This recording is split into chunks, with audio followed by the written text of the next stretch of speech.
Moses' anxiety and a perpetual state of self-denial. You guys, I finally had the epiphany I've been praying to the Lord for. I finally have had the epiphany because, as you guys will know, I've been telling you about how I'm so miserable. And what I didn't realize is that I was in a perpetual state of self-denial. And I'm going to use Moses as a to describe to you guys what I'm talking about and to describe the realities of winning. I feel like I can talk about winning again because I feel the shift in my spirit all over. Okay, so I want you guys to hear this because a lot of people know the story of Moses and a lot of people know that Moses had anxiety. But what people never talk about is where that anxiety came from. What was it that led to that? Was he just born that way? Well, let's see, shall we? Okay, we're in Exodus. Verse 11. One day when Moses had grown up, he went out to his people and looked on their burdens. So he went out to his people and he looked on their burdens. And he saw an Egyptian beating a Hebrew, one of his people. He looked this way and that way, and seeing no one, he struck down the Egyptian and hid him in the sand. I've written here, my guy, I can relate, lol. Well, listen to what happens. When he went out the next day, behold, two Hebrews were struggling together, and he said to the man in the wrong, "Why do you strike your companion?" He answered, "Who made you a prince and judge over us? Do you mean to kill me as you killed the Egyptians?" Then Moses was afraid and thought, "Surely the thing is known." When Pharaoh heard of it, he sought to kill Moses, but Moses fled from Pharaoh and stayed in the land of Midian and sat down by the well. Okay. So what happens, and this is exactly, when I read this, I resonated so heavy because this little story here has been the story of my freaking life, and I've allowed the devil to gaslight me about the situation. Because for me, I realized that I, on the inside, have so much care and passion for protecting people and standing up for the injustice, right? My people I care about. Like I said, I realized one of my issues is I'm way more quick to jump in to defend somebody else than to defend myself. That's because I care. It's not because I think I'm some special whatever. It's not because I think I'm better. It's because if there is an issue happening and no one's doing something about it, then I need to do something. Like, if I'm here, I'm here, like, But the problem is, and the problem always has been, is the experience I then get back in doing that. Because in my head, I'm always thinking, oh, everybody's going to be so happy. Like, I'm literally about to solve this issue and we're all going to move on with our day, right? Or whatever. In fact, I'd prefer if other people would do it. But, if no one's doing it, I guess I'll do it. That's literally my way of thinking. So what I've experienced throughout the years, and I've been thinking a lot about my 16-year-old self, because she was a go-getter. Like, she was there, like, with nothing seemed impossible, and everything that was impossible seemed like she had to try to do it. You know what I mean? And I just had such a strong drive, and I realized I don't have anything close to that now, nothing near it. That's why I'm not doing a lot of things that I would had I been in that space. And it's because now I'm aware that me standing up for justice is not going to, it doesn't go well in society. It doesn't go well with people. People assume the worst about you, And so when I talk about how I like to be isolated, it's really hard for me when I am trying to do something or I've done something because of my care for others, for them to then throw it back in my face as if I'm the one out here thinking I'm something else. And it's like, I just can't get away from it. I can't get away from, like, majority of people eventually assuming the worst, when the more that I stand up, the more that I speak up, like, who do you think you are? You must love all the attention. All these are things that I've heard throughout the entirety of my life. People think I love to be confrontational. I hate being confrontational. I'd rather sit there quietly with my earphones. The reason why I'm standing up to say something is because if no one says something, then what are we going to do? this issue is going to continue. So that is like how I felt. And you might say, and I was thinking about this just now, and you won't believe the way I came to the conclusion about this. The Lord works in mysterious ways. I was just thinking about this just now, right? And I was thinking to myself that it's not even that I care what the general public thinks. It's that I'm burdened by the idea always that the more I speak up, and the more I chase after justice, and the more I confront who everybody else isn't prepared to confront, the more it costs me. It cost me everything I had in the past to become the woman you guys know today. It's cost me everything. I've lost relationships with friends, I've lost relationships with family, and it has been like a heartbreak after heartbreak after heartbreak, because it's not been things. One thing I realized is it's not been a lot of the things, it's not been like, oh, we had some disagreement about or that like somebody did something specifically wrong. A lot of it is just me speaking up or doing the uncomfortable thing has cost my relationship. So I'm like, God, you're telling me that you want me to have, community. How is that going to happen? Because I haven't even scratched the surface on what I would really do if I was to like go there. And it's like nobody seems to be able to like I guess, okay, here's what it is. I don't feel like anybody has the ability to see me for who I really am. Because what I learned with God, and why I found so much happiness with him, it's this one thing I always used to say in my videos, and I say it a lot and I think about it a lot. One of the things I love about God is God can see my heart. So he knows my intentions and he knows what I'm trying to do. And that's what makes me feel comfortable to talk with God. That's the main reason why I feel more comfortable to run off and be in my little bubble with the Lord, because I know while I'm talking to him about all this stuff happening in the world and how I feel about what's going on in the church and whatever, that he knows the heart that I'm coming from. He knows why I'm doing it. You know what I'm saying? And so I've found myself a lot in relationships having to like explain to people away their assumptions, because like I said, it happens most of the time. If people are around me for long enough, right, they will start to feel uncomfortable, and I know why, because I am the kind of person who disrupts the atmosphere. Essentially, I disrupt the atmosphere, and without doing it on purpose. So just because of me being how I am, I'll give you guys an example. When this whole COVID situation started and they were talking about getting vaccinated, right, I remember, right, a lot of people that were close to me at the time, a lot of people thought I was going around judging everybody else for taking it, and that I was not taking it because I thought I was some better intellectual. The truth of it was actually that I had barely thought into it that much. I just didn't feel convinced yet. That was it. I didn't care what anybody was going to do. I felt like everybody had the right to do whatever they wanted to. I was like, cool.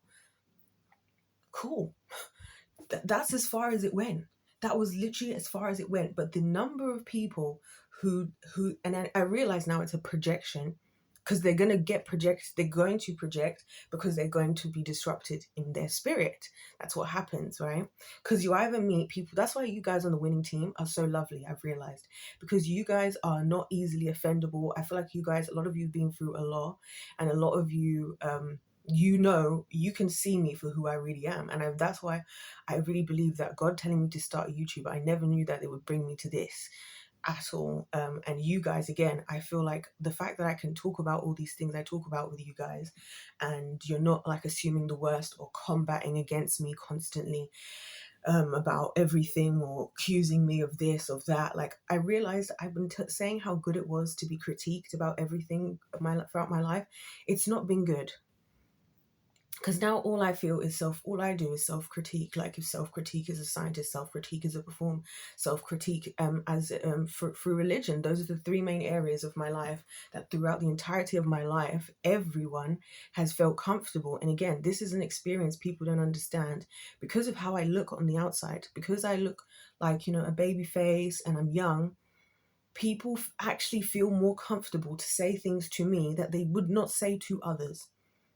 This is what I think people don't realize. So, and this is what I had to put an end to this year, because I was having a conversation with this guy, and he consistently, whenever he fancies it, blows up at me, right, with the most horrible words, just because I'm gonna sit there and I'm gonna take it, and I can't fight, I can't punch him, and I can't do anything about it. And that's why I feel so miserable, because I'm like, I'm battling the rock and the hard place. I basically figured out was the rock being like the fact that I am so burdened by what's going on in the world, I can't help it. It's who I am as a person.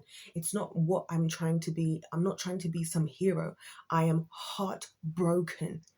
I am heartbroken. That's why when people just don't understand why I'm so upset, I'm like, because you haven't experienced, you're not looking at the world for what it is and seeing the truth for what it is. Because if you did, your heart would break as well. Your heart would shatter. I wake up every day with a heart broken at the state of this world, every single day. Every single day. This is why the other day when this girl comes out and she's like, oh, she wants to sleep with 1,000 men in 24 hours.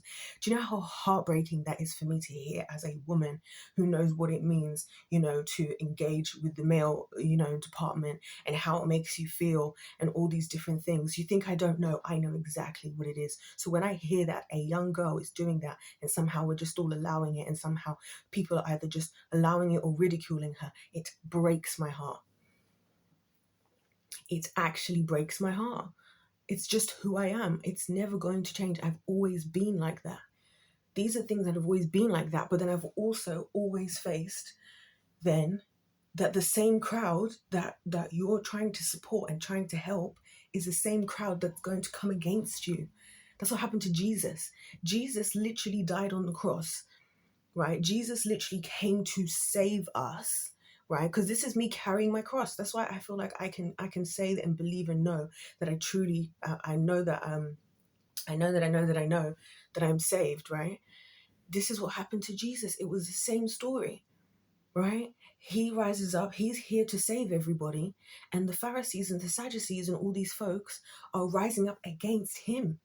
Everybody was in combination against him. So I'm in this constant like back and forth of the rock and the hard place of, do I like speak up and do what I need to do and utilize my voice, knowing all the costs that come with it, knowing at any given moment the cost is going to be, I'm going to lose people that I care about. Because what if I open my heart out to people again? I'm going to be losing people I care about. I'm going to be wondering, why am I alone all the time? Why am I so isolated? Why do I have to explain myself to people? Because when I'm trying to do something good, they're now coming back at me like, who do you think you are? What do you think you're doing? People are talking about me behind my back. It's not nice. Do you know that it's really not nice when people, this is why I relate to God specifically.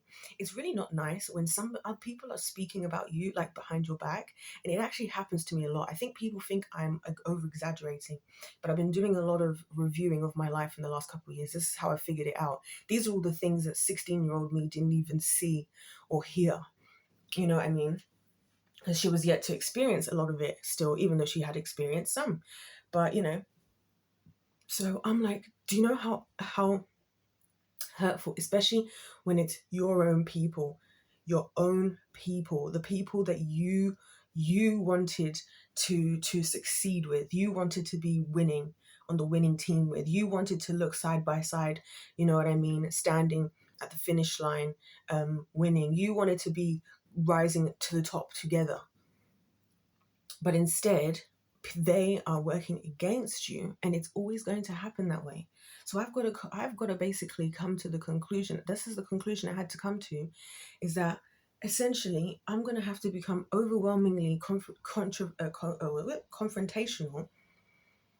at the risk that at every given moment it's going to cost me everything. That's the thing. And because those are the two options. So that's why I'm saying I'm in a perpetual state of self-denial. Like I'll try and push myself, and then I'll recoil, because I'm like, oh, the uncomfortability, the way that people look at you, the way that people, and it's like, you're the one person in the room, right? And that is saying something, the tension is thick. And because people aren't used to doing this themselves, you don't know what it feels like because you're a lot of people are part of just being followers in the crowd. You don't know what it feels like. You don't know what it feels like to rise up your voice, right, for on behalf of everybody else and on behalf of whatever, and be prepared to be the one to say something, and for everybody to be uncomfortable that you're trying to do the right thing. That's why when society gets shocked, they're like, oh, I wish there was more people like this. It's uncomfortable to be people like that. It's uncomfortable. It's really uncomfortable in this society. And this is why people are struggling with anxiety, because doing these things, it's tough. It's not for the weak. And Moses never recovered from this, you guys. This is what hits these messages. They hit me in the Bible. Moses never recovered. And like I said, it's not even about the whole world. It's not about what everybody thinks, but it's like, I'm unable to even maintain a strong circle, an inner circle, or like, a minimal amount of relationships, or I have been. Because as soon as I start being myself, other people get offended because they think I'm telling them what to do, and I'm just sticking up and saying what I'm doing. Like I said about the whole vaccine thing. People, I'm using that because it's a simple example of something we all went through, right? People were out here, talking about me behind my back, thinking that I think I'm the best. I was literally just living my life as anybody else. I wasn't paying attention to what other people were doing. I wasn't laughing and ridiculing. I just made the decision I made for myself, because that's what I'm like. And that's what I'm saying. Everything about me is countercultural, basically, is what I've come to the conclusion. Like, I'm not looking at, like, listen, my win, I have my own path in life to win in. And no one can take that path away from me. No one can take nothing away from me that is for me. So I don't look left and right and think, oh, you have something I deserve, or I think this and I'm doing this. You're on your own path. You're on your own journey. There's might be reasons why people do things in a certain way. That's why I don't judge people. I'm like the least judgmental person. I'm like the least judgmental, because I'm like, hey, it's your journey. It's part of your journey. How do we help you on this stage of your journey? That's why when Christians are quick to start judging that's why I purposefully started to have a physical appearance that would make Christians uncomfortable. Because I'm like, you'll be more concerned with how I look and judging my salvation based on how I look than you will care about speaking up. The Bible talks about how cowardice is also a sin. So if you want to say that I have a lack of modesty is ungodly, guess what? God said that cowardice is an actual sin, a sin. So if we want to start firing shots around here, this is what I'm talking about, the judgmentalness of people, judging somebody by how they look. That's why I always find it funny how, people will behave differently around somebody that's rich. These leaders in churches, they don't care about the average congregant. A lot of them, not all of them. You're not there. You're not pulling out extra chairs and going and doing private meetings with your average congregant who needs it. You're there praying in the pool, in the pews or whatever. They're praying to the Lord for help, for support. They would love some prayer, some personal time, a bit of advice from a man or woman of God. And you're not even going there because you're a slave to money yourself, and you're instead want to be excited because there's a celebrity in your church. And aren't we supposed to? Isn't God supposed to be our number one celebrity? Anyways, isn't your congregation in your flock? Is that not your responsibility? Is that not what the Bible says? But this is what happens. And then we, the people, keep silent. We put all of these folks on these big pulpits, right? Meanwhile, you're still there praying so that you can pay for your bills, right? But then you judge somebody like me for how I carry myself. You'll judge somebody like me for how I carry myself. And then meanwhile, you'll support these men and women of God just based on how they look, while they sit on their high horse of self-righteousness and act like little fans to these celebrities as well. Like, this is what I'm saying. All the things that I say and do, they make people uncomfortable, really uncomfortable. And what I'm going to figure out is how I'm going to become comfortable with that and just accept it, because the thing is, it's never going to go away. That's what I realized. The feeling is never going to go away, because my eyes are open. My eyes are open, and I'm the kind of person where if something isn't adding up, as I said, I'm a mathematician and a scientist. If something isn't adding up, I can't just ignore it and sweep it under the carpet. It's not in the DNA of my soul to do such. So when I deprive myself of doing it, right, I then hurt myself because I keep feeling like this car that keeps stalling, right? Literally stalling, turning on and stalling. But then at the same time, I'm also on the other side, like, this is a lot of work to manage all of these freaking people who are not even speaking up, And I'm like, God, where are more people like, like me, really, is what I'm trying to find out. Where are the people that are like me in the world? Where are they? And they're all on their way to, a lot of them already at the top, a lot of them already winning, because that's the point. I was thinking about Gordon Ramsay the other day. I love Gordon Ramsay. I've always loved him. And it was one of those situations where people have always judged him because of how he screams at folks. But I never thought he was too harsh, ever. Because I thought, this man has earned his right to be the chef that he is. People sign up to be around him because he's effective at what he does. And that's who he is. He put in his hours. He started from the beginning. He knows what it's like to actually, and he said it himself, that some people genuinely along the way couldn't handle the heat and had to get out of the kitchen. Other people fell by the wayside. And that's how it's true about winning in life, is you can't handle the heat. People getting surprised about Gordon Ramsay actually being nice or whatever. I'm like, how do you think he does it? He has to be tougher than other people. This whole video started because I was watching these food challenges. I like to watch these food challenges. Like, I love me a good bit of a Joel Hansen, a Leah Shukhiva, a Katina Eats Kilos kind of moment, right? And the reason why, and I'm going to tell you how this watching these videos, because this is what I do up late at night, by the way. See what I'm telling you, I can't sleep. I've been watching these food videos because I find it fascinating how we live in a society that if somebody sits there and eats a massive amount of food, what everybody says in the comments, and it really bothers me. These are the things that start to get my engine revving, right? People will say, I wish I could eat that much and still have that physique. I'm like, no, they've got more. You've got the whole wrong idea here. And I don't understand how people don't see it. You've got the whole wrong idea here. They are there because they have significantly more discipline than you. Because they can go out on one day of a week or every other week or whatever, eat absolutely everything they want, and then the rest of the time be far more greater disciplined than you. And you see their type of workouts. They work out. A lot of them, they work out. They have very self-disciplined diets. You could never. It's not that they've got some whatever. They may have a higher capacity to eat food in terms of how much is in, like, how much food they can handle. Because I know that's why I like watching them, because I can't eat a lot of food in one go. So for me, it's absolutely insane because I can't sit and eat a lot. I'm not somebody who volume eats or anything like that. For me, it's not the one. So to see everybody be like, oh wow, I wish I could eat that much. That's what people always say. I wish I could. A lot of the people you're saying that to, that's what I'm saying. You've got a losing mentality. A lot of the people you're saying that to, they have far greater discipline than you do. They can stop. That's the difference between them and you. They can stop. You can't. It makes me laugh. And the reason why these videos today just set me off is, as I was reading the comments, and one of them, I think it was Joel Hansen, I watched a couple of his videos back to back where he was kicked out of an all-you-can-eat buffet. Now these are the types of situations in the world that irritate me. He was at an all-you-can-eat buffet, and he can eat a lot, obviously. But the restaurant called itself All You Can Eat. All You Can Eat. Okay, that's what it's called. All you can eat means all you can eat.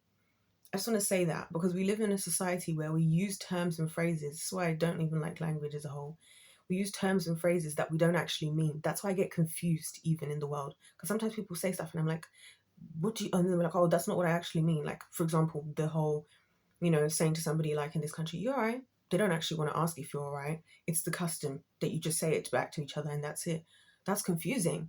That's actually confusing because you're not saying what you mean, right? So anyways, he gets told that he can't have any more food at this all you can eat.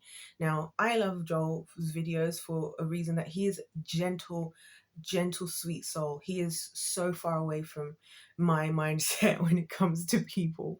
He is lovely. He likes to meet his fans. He interacts really well with the owners. He's always prepared to pay extra money if, like they're having issues with the stock or whatever. But he can put away that all you can eat food. Where I have a problem here, and of course, listen, here's where I have an issue, yeah, because this is when I was trying to figure what side I sit on this argument, because everyone's in the comments like, wow, you handle yourself with such class, you handle yourself with so much respect, because he wasn't bashing the employers, the restaurants, and he wasn't sharing these restaurants even when this is a normal thing that people do with food places. It's like you go somewhere that's not good and then you don't show it on social media, but you go somewhere that's good and you do show it. And so my question is, why is it that we as a society, when there's something that's wrong, we want to shy it away? And if you're the one shying things away, you're praised about it, but if you're the one speaking up about it, you're the problem, and you're being messy. And then that's when it hit me that I was like, I'm just going to have to become overwhelmingly more confrontational actually at this point, because it doesn't make any sense. It's not helping anybody. People need to be held accountable every single time this is what I was thinking as I was reading these comments, because even he was like, because everyone was like, I said, they were praising him for how he was handling the situation. And I'm like, no, because how many other customers, this is why I think the world thinks wrongly in a lot of ways. How many other customers are now going to go into that shop and not know? Listen, the game's the game. If they messed up at that restaurant, that's up to them. That's completely up to them. Because as many people have said, the most simplest of things. This is why I think, I get really frustrated. I can feel my ears getting really hot already now, right? Those restaurants, the ones that him and the others that they enjoy, people go there. People actually go there and it builds business. So why not, at the same time that we are acknowledging and supporting those businesses that are doing good, right? Why are we not also able to hold accountable the people who are not? And it's this thing that we keep doing in society of not holding people accountable, praising these ones, but then when this thing is happening, we're shying it away, we're sweeping it under the carpet. Oh, you're being messy, talking about this. Oh, you're doing whatever. And that's one thing I've experienced. That's why a lot of us don't have voices in this society, because it's like everything that happens to us, we don't get any help. People like, if you need help, you should call for help. Why the hell would I call for help? Why the hell would I speak up? I'm going to be told to sweep everything under the carpet. And at the end of the day, and this is my point, it's called a freaking all you can eat. If you can't afford to make it all you can eat, don't make it an all you can eat. If your all you can eat has a limit, put the limit of what your all you can eat is somewhere on the wall, on the paperwork, on the menu, or I don't know. Get your servers to tell them, by the way, you have, because a lot of places they do, you have a 2-hour time limit or this amount of whatever limit. We can only do a maximum of, I don't know, 8 plates, or I don't know. But don't call yourself an all, especially because he's eating it all. He's eating it all. So, and like I said, this is free advertising. So if you, in your dense mind, had realized that, hey, a YouTuber's come in who's on a one-off, going to eat way more than most customers, right? But is going to make a video that is going to act as an advertisement for my business that I didn't actually have to pay for. It's more than worth it. And this is what everybody says as well, because they're like, this person's an idiot.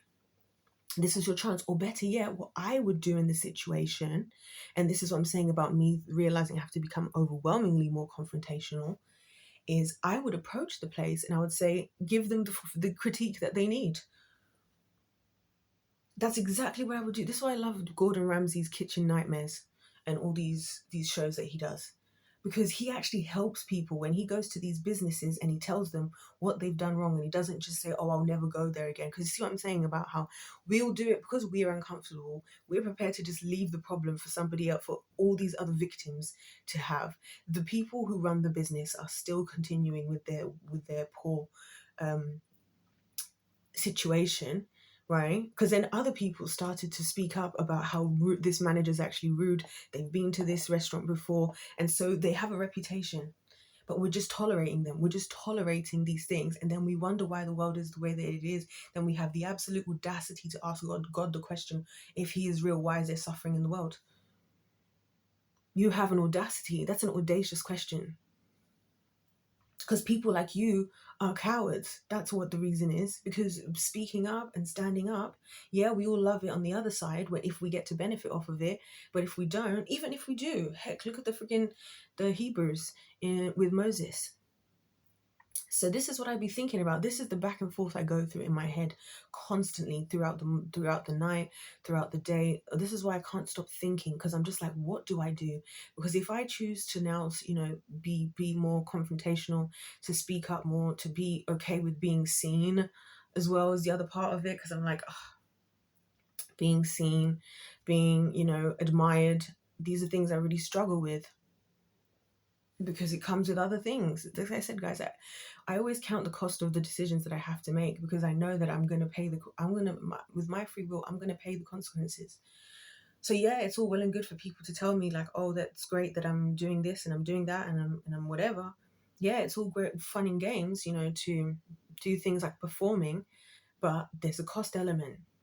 There's people who are now intimidated, like especially one of my biggest worries at the moment is that if I start to rise up and winning, people don't realize how uncomfortable they'll be in a lot of situations until they're there. So people that will be around you, the same people that support you, and you hear it happen all the time. They tell you it, but you don't believe it because you're just too busy in the days of like just wishing you had their life. But a lot of successful people will tell you that when they start to climb up the level of success. Billie Eilish was talking about it. Billie Eilish was saying that she lost all her friends just as she was climbing to the top. Billie Eilish is obviously incredibly talented young lady and also very beautiful, I think, right? As she was climbing again, she's losing all the people around her. Why? Because the people weren't aware. A lot of times in life, we're not aware of how something is going to affect us until we're in the situation.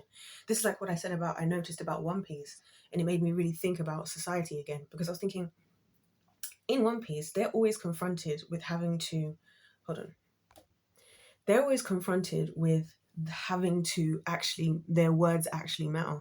So what I mean by that is, I've really been thinking a lot this year. What I mean by that is, in society, people like to say, oh, I would die, I would take a bullet for whatever, I would do this. But the times, us actually seeing if that's going to happen or not hasn't happened, then we don't know what's going to actually happen, do we? We can say everything that we want to say, but it all comes down to the moment. That's why I love the Straw Hats, because first of all, they're a great team, but second of all, they're constantly in a state of having to prove that they'll protect each other. Luffy himself says all the time, I have to make sure I'm strong enough to protect my entire team. Otherwise, I don't deserve to be a captain. I don't deserve to be a captain if I'm not stronger than the whole of my team. And that for me is a message that I just was like so inspired with from Luffy. Because I've seen it. I even told you guys a story the other day of what happened on my 21st birthday. And of all the adults in the room, men, women, whatever, who is the one who actually did something? Who's the one who actually organized everybody and made sure you go here, you stop doing that? After so many times that some of the individuals in question that were there had acted as if like, oh, if this type of thing ever happens, it's game over. But we didn't know, did we, until the situation brought itself up. And that's exactly what I'm trying to say here. So that's another thing I find funny about about society, is a lot of things that people think that they would do, you would never. Like I said, I love to observe when I'm out and about and there's something that goes wrong in any way. And whenever I stand up and speak up, I always wait first. That's the funny thing. I'm usually not like, unless it's an emergency situation, I'm usually not rushing. I'm usually not rushing into it. Usually I sit back with my arms folded and I just watch the situation. And that's how I know that people don't live up to their words, because I'm end up doing it because nobody else did it. I didn't want to do it. I didn't want to have to do all of this. I didn't want to have to take on all these responsibilities. I didn't want to have to take on any form of leadership, but here we are. Somebody had to freaking do it. It had to be done. It had to be done. We're lacking in a sense of direction. So yeah, that's essentially, you guys, what my realization, if you will, is that I know exactly what it's going to cost me. And I am just, I'm exhausted by the thought of how much it's going to cost me, and not just cost me, but how much I'm going to have to endure for the sake of the things that I care about that I can't help about myself. 1 second. It is absolutely roaring out there. Amazing. Anyway, what was I saying? I can't remember where I was, but yeah, I've just been. I don't know what I'm gonna do. Like, I'm glad at least that I've figured it out, because I've been like, why are other people so happy to wake up in the morning? And it's a question I've been asking, and I wanted to ask people, but I don't want it to seem, the whole fake interest in like worry that people have for you, like, oh, it's so sad that you think like that. And I'm like, no, but that's how I really don't get it. Because for me, my experience isn't like a lot of people's experiences. My experiences of being myself cost me everything. They cost my sanity. They cost my energy. They cost the people and things that I care about and I value. It costs me everything. So no, I'm not loving waking up in the morning, because yes, it would be nice for me to, do a lot of things that I want to do, but it's like I've got to like really rev up my engine in preparation. I've got to be ready to protect myself. I've got to be ready to be the only person there at the end of the day for the sake of me being myself. I got to prepare for like everybody's, judgment of me and uncomfortability for the cost of me being myself, because I haven't seen anybody, I'll be honest, in all of on all of people in the world of today, I haven't seen not one single person ever who would be as confrontational and controversial as I'm prepared to be, or as I really am deep down. I have not seen it anywhere. So it's not like anybody's living the life and gets where I'm coming from, because to me, a lot of people, and this is my bigger problem, it's like you censor yourself because you're uncomfortable yourself. You care more. Yes, you want to be a truth speaker or stand up for things, but you don't even have the knowledge and the wisdom because you're not even close with the Lord. Because that's the real the kicker. Because I did something that like, I was thinking of this phrase just now. For something extraordinary to happen, you need to do something extraordinary. And I never really thought that much about how me intentionally, with my personality skills and the things about me, spending so much time alone with God and just being so overwhelmingly open, like with Him, like open-minded, open-hearted, open everything. Like, God, let's just get to know each other. Like, let's just, you know what I mean? So me and God have a very intimate relationship in that regard, and it produces something. So I didn't know that we were going to be here. He also knows that had I known this is where we would end up, I probably would have said no, because I'm like, God, so you mean to tell me that you're telling me that a lot of things, like the world is just basically everything is wrong? And He's like, yeah, that's basically what the build up was. And I'm like, right. And where things are right, they're not right enough. So what are we going to do with all of that? So I'm now just going to try and figure out what I'm going to do, because honestly, I feel like I've already chosen, in a sense, because I've accepted that I will potentially lose everything consistently for the rest of my life, everything that I care about.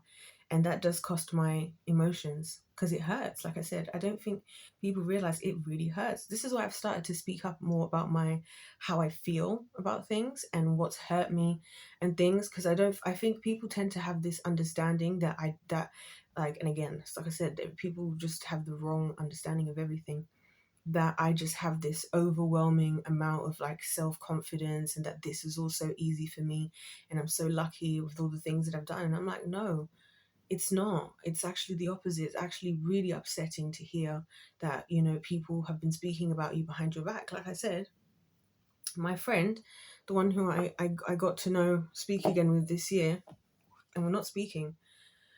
I was really heartbroken to discover that, oh, because another person told you, she was my closest friend. She was the first time I'd had a friend that was like really into the Lord, but like really, she was really like into sports like me. She was very like she was kind of like me about having like a dual personality. Like on one extreme, like super sporty and like whatever, and on the other extreme, we're like very girly and like and whatever. So it's rare that that happens. Usually, my friends that I have, they usually sit on one side. So it was really nice to have a friend like that and a friend that I could go to church with, right? So me losing her and finding out 8 years later or whatever that this is why we stopped talking, or like my other friend who was my closest friend who I stopped talking to last year or the year before, I only realized this year that the reason why our friendship came to an end is because she was judging me based on my beliefs, not on anything else. I was comfortable with our differences. I actually thought it was fun. I thought it was interesting, and we were both into maths together. So, she went to study pure maths. I went to study pure chemistry. So we used to really get on because we were like always the two girls like that were doing these subjects, and it was uncommon for us to like meet girls like each other in these areas of like study. And then she just never speaks to me again because why? Because I said I wasn't prepared to go out drunken on the streets of London with some of the friends that she has that are not people I want to associate with in a city that I now have a whole reputation in. So if you want to do something separately, we can do that. And we've done that before, but now that's just gone. Did she explain anything to me? No. Just no response. That broke my heart as well. Yeah.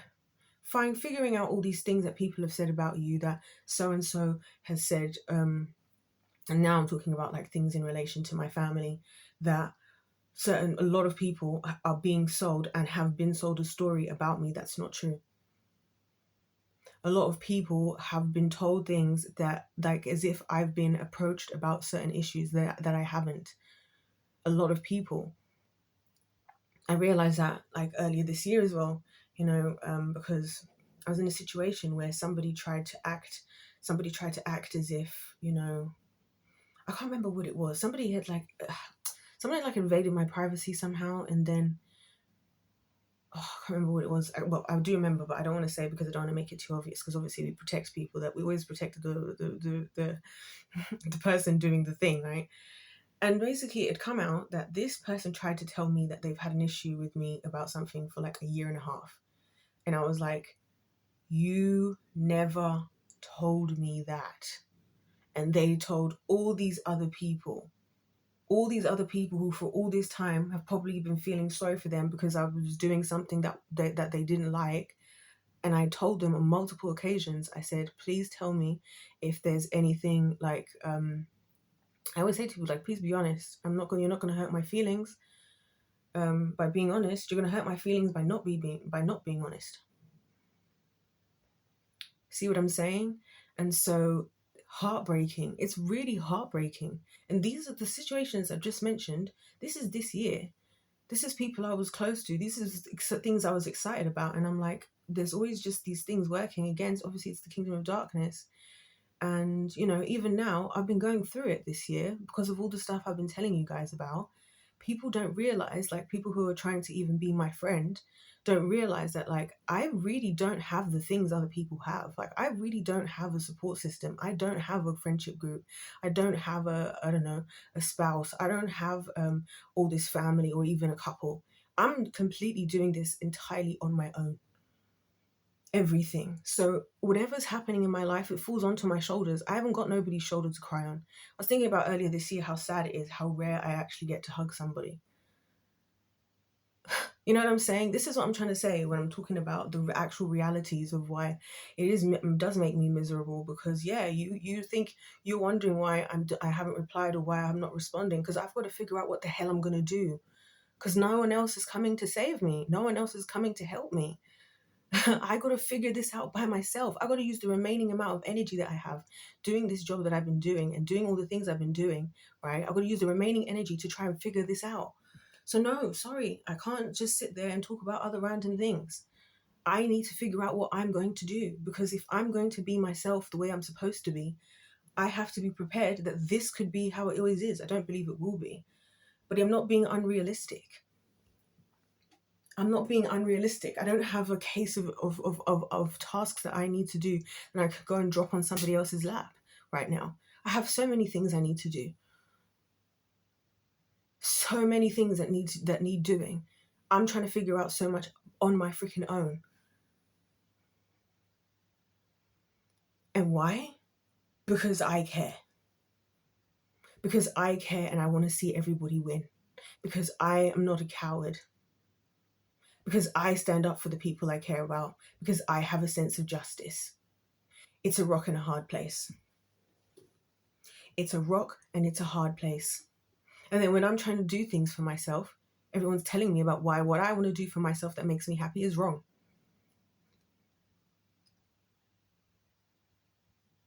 And it's like, dude, when I was in Italy, last year, I remember on one of the days when we were on the break from tour, we had one tour break day. It was in the middle of the week.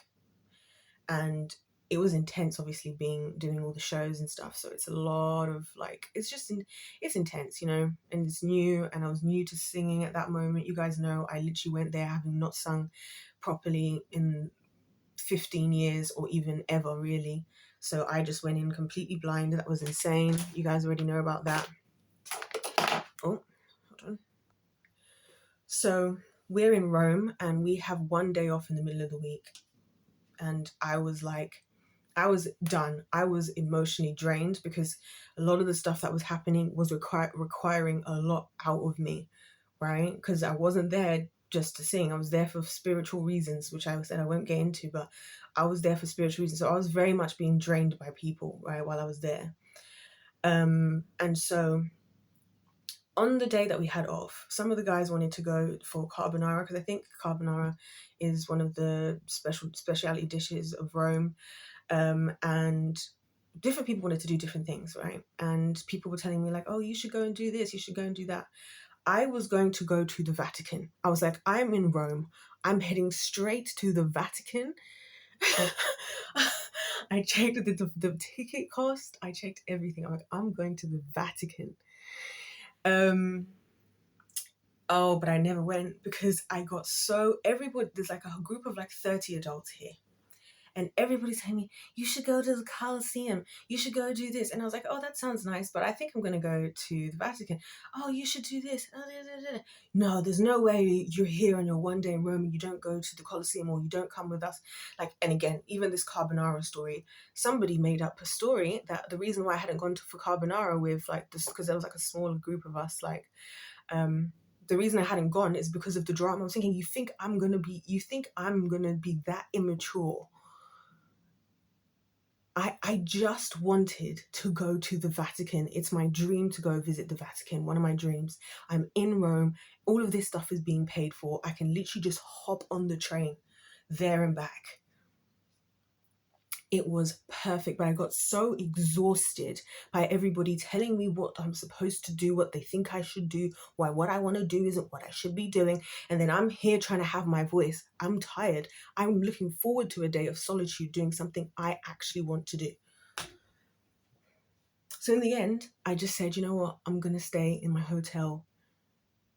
And I I turned all the lights off in my hotel room. I turned the air conditioning up to full blast and I watched Jujutsu Kaisen. Because I was like, the amount of stress I'm going to just to get people to leave me alone. And it was to the point where I would have had to actually scream. So that part as well. It's like, I'm trying to be myself. And everyone's telling me who to be. And the only reason they feel comfortable to do so is because I have a baby face.